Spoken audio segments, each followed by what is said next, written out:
अजित पवारांनी आदेश दिल्यास लगेच राजीनामा देऊ, राष्ट्रवादीच्या बैठकीत धनंजय मुंडेंची भूमिका, सूत्रांची झी 24 तासला माहिती. देशमुख हत्येनंतर 50 दिवसांनंतर कृष्णा आंधळे फरार, कृष्णा आंधळेच्या आई वडिलांना चौकशीला बोलवावं, केज विश्रामगृहात सीआयडी कडून चौकशी. मुख्यमंत्री देवेंद्र फडणवीसांचा 5 फेब्रुवारीला बीड दौरा, विविध विकास कामांचं मुख्यमंत्र्यांच्या हस्ते भूमिपूजन.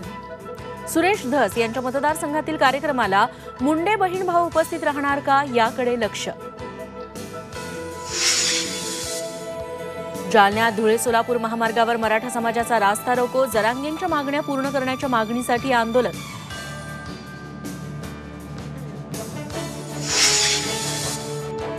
रायगडचं पालकमंत्रीपद तटकरे आणि गोगावलेंमध्ये विभागून देण्याची चाचपणी सुरू, कोणत्याही परिस्थितीत सहपालकमंत्रीपद स्वीकारणार नाही, शिवसेना आमदार महेंद्र थोरवेंची भूमिका.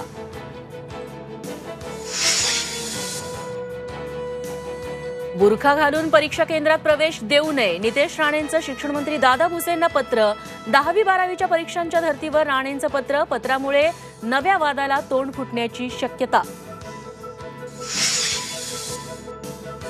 गोविंद पानसरे हत्या प्रकरणातील 5 आरोपींना जामीन मंजूर, अटकेपासून आरोपी कोठडीतच, खटला लांबण्याची शक्यता वर्तवत मुंबई हायकोर्टाकडून आरोपींना जामीन. मुरबाडच्या असोले गावातील घराला भीषण आग, संपूर्ण घर जळून खाक, दुर्घटनेत 30 लाखांच्या आसपास नुकसान.